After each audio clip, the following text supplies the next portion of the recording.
அனைவருக்கும் வணக்கம்.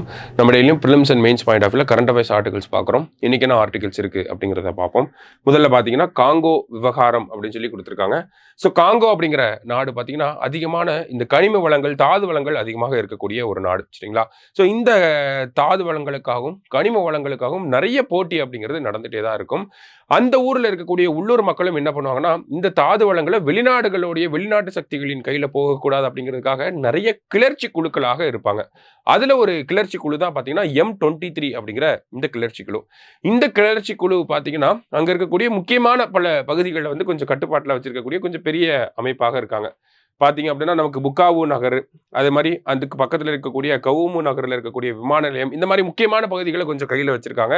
அது மட்டும் இல்லாம அங்க இருக்கக்கூடிய நேட்டிவ் பீப்பிள எக்ஸ்டர்னல் அவுட்சைடர்ஸ் கிட்ட இருந்து பாதுகாக்கணும் அப்படிங்கிறதும் இவங்களுடைய இந்த கிளர்ச்சி குழுக்களுடைய ஐடியாலஜி அதுதான். சரிங்களா?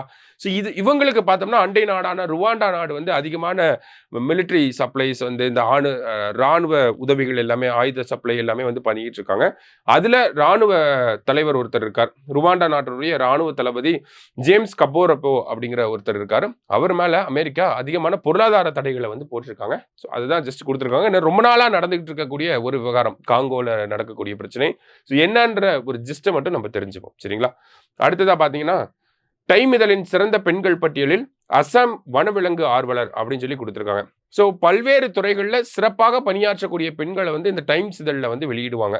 இதுல இந்த வருஷம் இந்தியாவுல இருந்து ஒரே ஒரு நபர் மட்டும் தான் வந்திருக்காங்க. அவங்களோட பேர் என்ன அப்படின்னு பார்த்தீங்கன்னா, பூர்ணிமா தேவி பர்மன் அப்படிங்கிற இவங்க தான் வந்து அந்த பட்டியல்ல இருக்காங்க.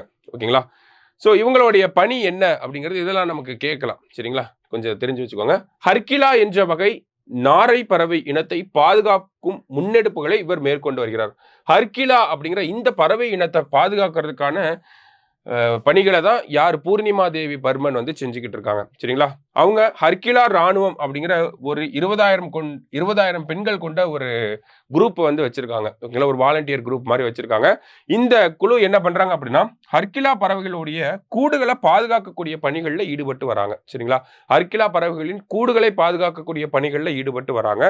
ஸோ அசாம்ல மட்டும் இல்லாம வெளிநாடுகளிலுமே இந்த ஹர்கிலா பறவைகளை வந்து பாதுகாக்கக்கூடிய இனிஷியேட்டிவ இவங்க பூர்ணிமா தேவி பர்மன் பண்ணிட்டு இருக்காங்க. அஸ்ஸாம் மட்டும் இல்லாம கம்போடியா போன்ற பிற நாடுகளிலும் இவங்களுடைய பங்களிப்பு அப்படிங்கிறது அதிகமா இருக்கு. இதனால என்ன பண்ணியிருக்காங்க அப்படின்னா, இவங்கள இந்த டைம்ஸ் இதழ்ல வந்து அவங்கள பத்தி போட்டிருக்காங்க. அது மட்டும் இல்லாம பிரான்ஸ்ல பார்த்தீங்கன்னா, இவங்களுடைய பணிகள் எல்லாமே ஸ்கூல் குழந்தைங்களுக்கு ஒரு லெசனாவே எடுத்துக்கிட்டு இருக்காங்க.